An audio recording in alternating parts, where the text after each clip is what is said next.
I never imagined that one morning, a simple knock on the door could change everything. My ex-husband, Greg, walked in as if he belonged here, his new fiancée trailing behind him, smiling like we were supposed to welcome her with open arms. Our daughter, Lily, barely 10, was perched on the couch, sketching in her notebook, while Jacob, 13, was absorbed in a video game, headphones clamped over his ears. Neither of them even glanced at him. Greg's voice was smooth, rehearsed. "I just wanted to see the kids. I've been thinking a lot about them." The words should have sounded harmless, but they carried the weight of betrayal. I felt my stomach twist.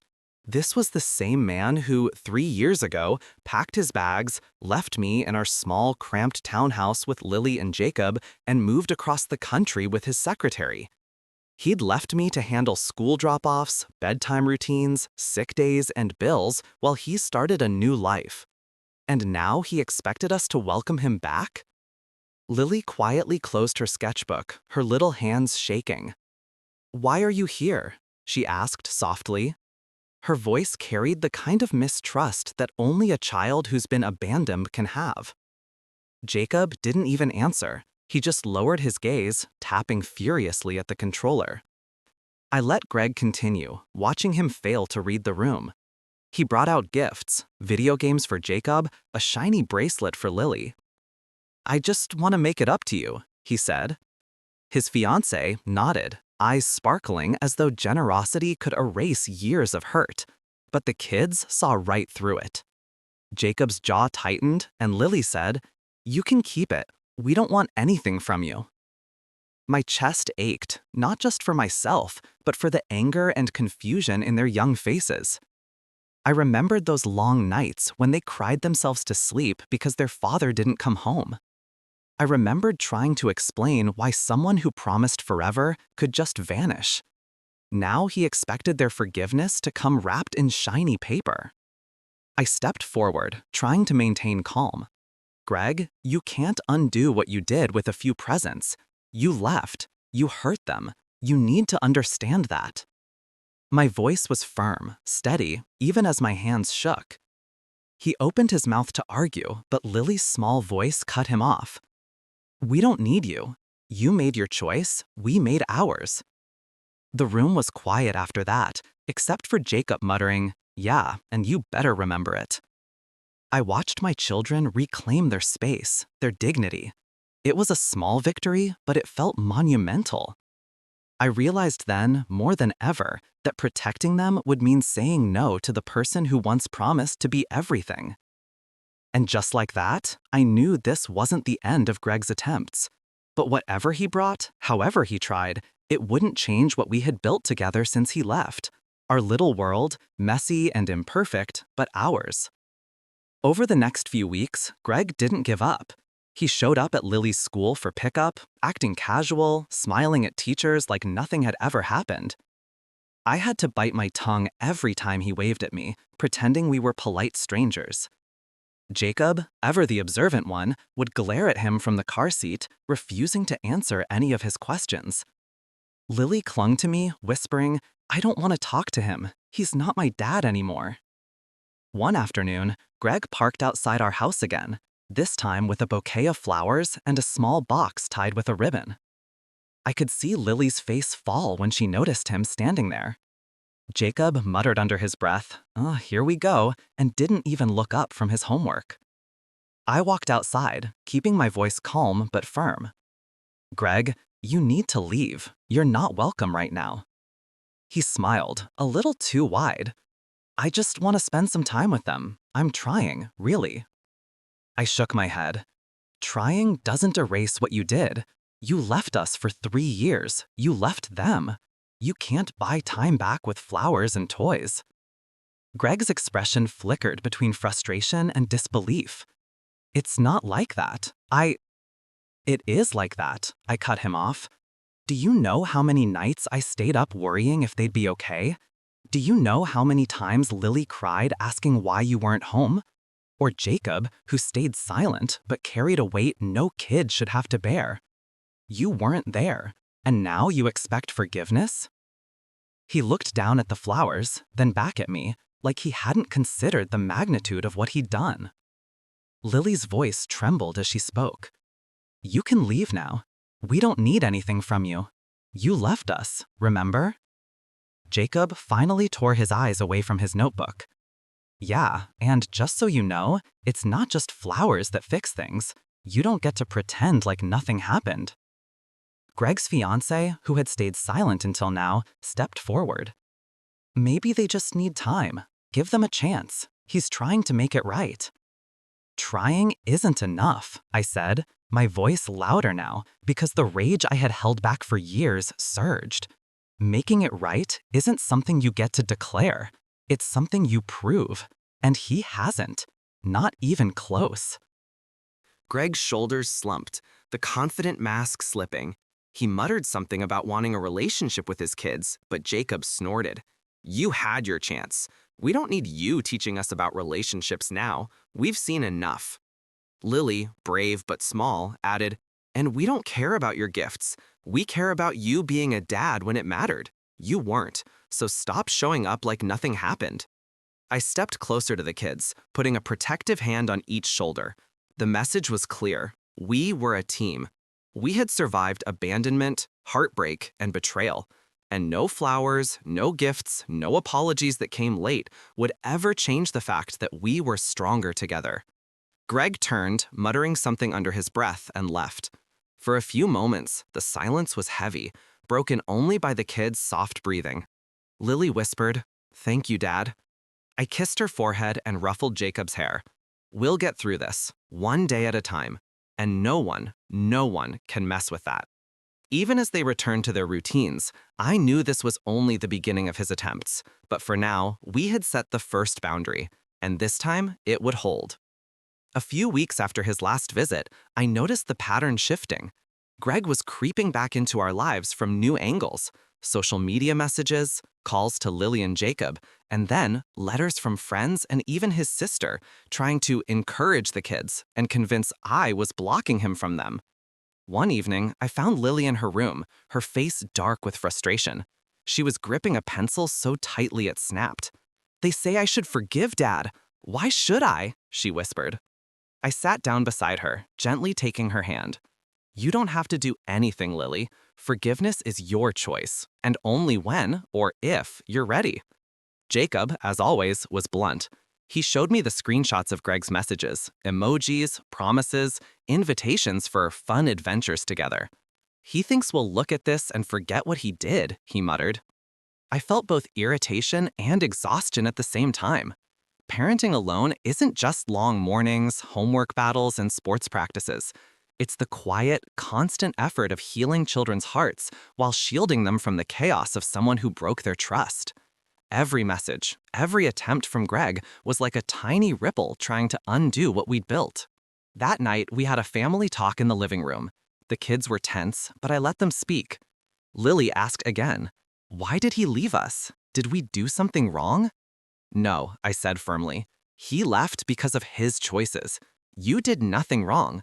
This isn't about you. It's about him not being ready to be a dad when it mattered." Jacob, still clenching the controller, added, "And he thinks gifts fix it. They don't. You can't buy years back. You can't buy trust." I nodded. Exactly. And it's okay to feel angry. Anger isn't bad. It's how you handle it that matters. You have a right to be upset.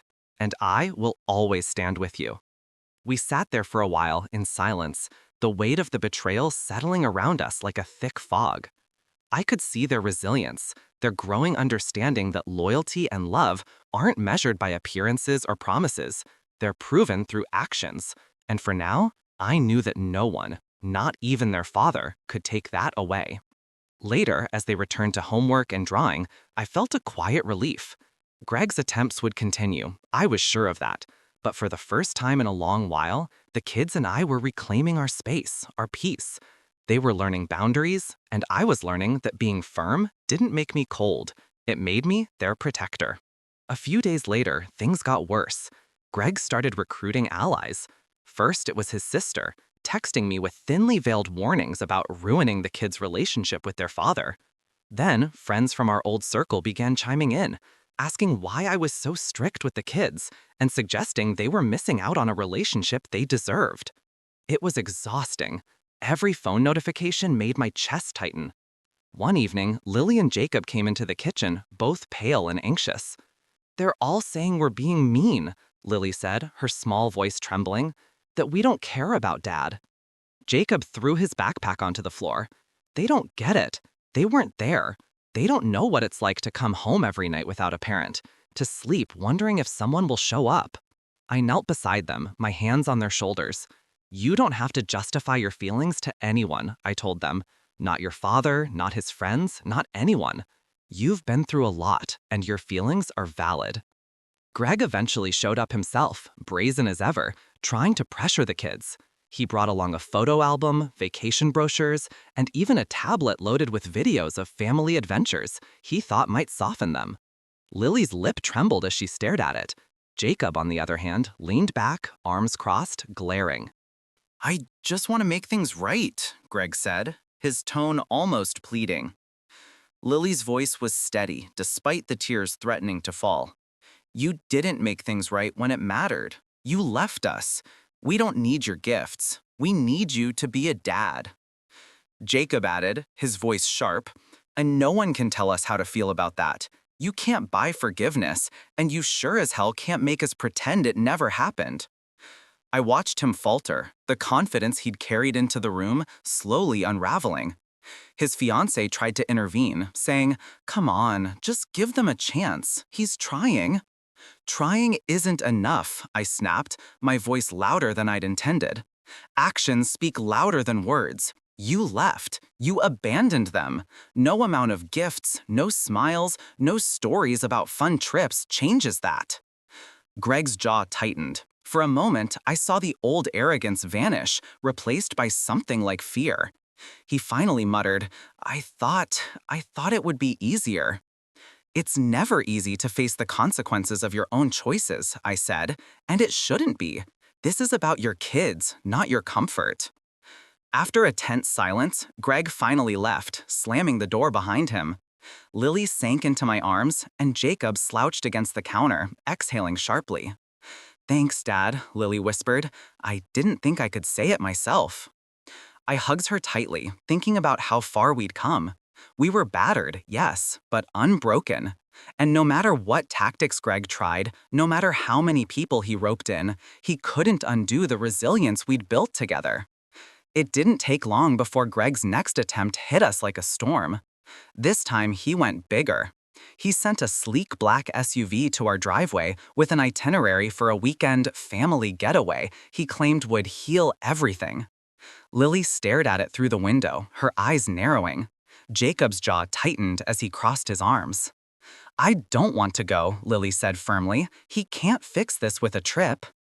Jacob shook his head, muttering, "Yeah, he thinks a hotel and some amusement parks erase 3 years of ignoring us." I didn't even let him call. I told Greg over the phone that the kids wouldn't be attending, that no gifts, trips, or flashy gestures could replace the years he'd missed. His tone shifted from confident to defensive. "You're making this harder than it needs to be. They love me." I laughed bitterly. No, they saw the man who left them. They saw the father who chose himself over his kids. They don't need love. They need accountability. And you, I paused, letting the words hit, have none of it. That evening, he showed up anyway. His fiancée followed, carrying gifts in oversized bags. I opened the door just enough to block the entry. "This ends now. You will not step foot in this house with the intention of bribing my kids or forcing them into some charade of happiness." Greg's eyes flickered with irritation. "I'm just trying to—" "You're trying to rewrite history," I interrupted. "You're trying to make it about your comfort, not their healing. They don't want to spend a weekend with someone who vanished from their lives." Lily stepped forward, her small frame surprisingly firm. "We don't want your presence. We don't want your trips. We don't want you pretending like nothing happened." Jacob added, voice low but steady, "We saw you with your new life while we waited at home. We don't forgive that, and we won't act like we do. You lost your right to pretend you're our dad when it counts." I could see the disbelief on Greg's face as he realized he had no leverage, no angle left. His fiancée attempted to speak, but Lily raised a hand. No, stop. This isn't about your comfort or your feelings. Leave us alone. I stepped forward, making the boundary crystal clear. You will leave. You will take your gifts and your empty apologies and go.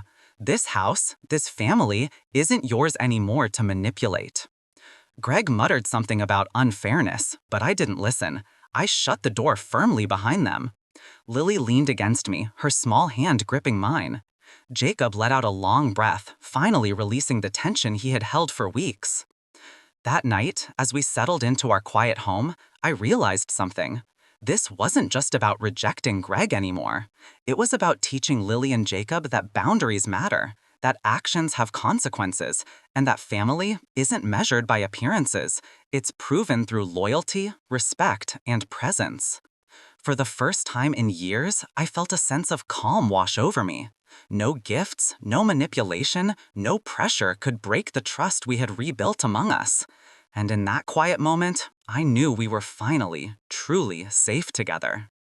It was a rainy Saturday morning when Greg made his boldest move yet.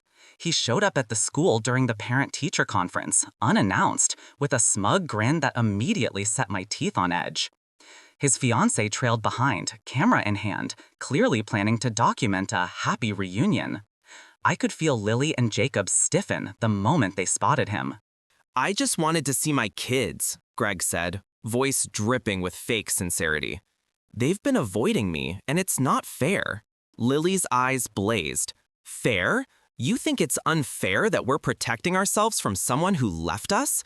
You abandoned us, Dad. You don't get to rewrite that now. Jacob, never one to stay quiet, stepped forward.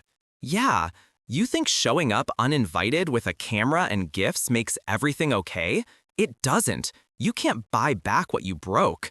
Greg opened his mouth, probably to argue, but I cut him off. No, you won't manipulate them here. You've tried gifts, trips, messages.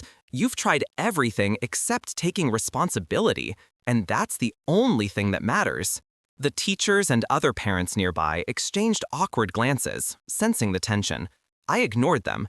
This wasn't about appearances. It was about boundaries. Lily raised her voice, firm and unwavering. We're not going anywhere with you. We don't need your trips or your gifts. We need you to understand that you're gone from our lives, and that's your choice. Jacob's tone was colder, sharper. We're done pretending that your promises mean anything. You left us when we needed you most. You don't get to dictate how we feel now. Greg faltered, clearly thrown off by the children's unified front. His fiancée tried to intervene again, whispering about family healing, but Lily didn't hesitate. Stop. We don't need your lectures or your pity. Leave. I stepped closer, my hand resting on Lily's shoulder. You will leave, Greg, and you will not come back unless you're willing to respect our rules. And that means starting with honesty and consistency, not gifts or manipulation. For a long moment, Greg said nothing. Then he muttered something about unfairness, turned and left, slamming the school doors behind him. When we got home, the house felt quiet in a way that hadn't happened for years. Lily curled up on the couch beside me, her head on my shoulder, and Jacob slouched into his chair, finally letting out a long, shaky breath. I realized something then. The battle wasn't over because Greg would stop trying, but the children were stronger now. They understood boundaries, and I had shown them that loyalty, love, and protection were proven in actions, not words. For the first time in a long time, I felt it. A sense of calm, a sense of victory, not over Greg, but over the fear that we might never be safe from betrayal. Together, we had built a fortress that no gifts, no manipulation, and no charm could breach. And for Lily and Jacob, that realization, their power to say no, to stand firm, was the start of something far more important than forgiveness. It was their reclaiming of childhood, trust, and family on their terms. The weeks after that confrontation felt different. Greg's attempts to interfere dwindled, at least for now. Without the constant pressure, the house finally felt like our own. Lily and Jacob were quieter, yes, but calmer.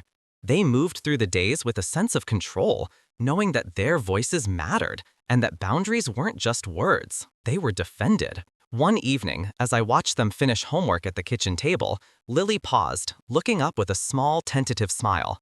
"Dad, thanks for sticking with us, even when it was hard." Jacob nodded, adding, "Yeah, I don't think anyone else would have fought for us like you did." I swallowed hard, feeling a lump in my throat. "You don't need to thank me. I didn't do anything special. I just stayed. I showed up, and I will always show up." Later that night, we settled into our usual Sunday routine. Popcorn on the couch, a favorite movie playing softly in the background. For the first time in years, laughter filled the room. Not fake laughter, not the tense, polite smiles of trying to survive someone else's chaos. Real laughter. I realized that healing wasn't about forgetting Greg or pretending the past didn't hurt. It was about recognizing what we had built together, a family rooted in trust, honesty, and unwavering support. The betrayal had left scars, yes, but it also revealed resilience we didn't know we had. Lily leaned against me, whispering, "I feel safe now." Jacob added from the other side of the couch, "Me too. We're okay, Dad. We really are." And for the first time, I believed it. We were okay. We started creating our own rituals, our little traditions that reminded us that life didn't have to revolve around someone who had abandoned us. Weekend hikes, Friday game nights, late-night talks about everything and nothing. Slowly, we stitched together a new reality, one where the past didn't vanish, but it no longer controlled us. I often thought about Greg, about what he would do next, if anything. But the fear that once gripped me had loosened. We had found strength in each other. The kids had learned that love and loyalty aren't given lightly. They're earned, nurtured, and fiercely protected. For the first time in a long time, I felt a profound sense of gratitude, not just for my role as a parent, but for their courage, their honesty, and their unwavering hearts. We had survived the storm, and now we were free to define our family on our own terms. And in that quiet, final moment of the day, I knew one thing for certain. No one, not Greg, not anyone else, could ever break the bond we had rebuilt. Not now, not ever. We had our lives back, together. If you liked the video, don't forget to like and subscribe to the channel.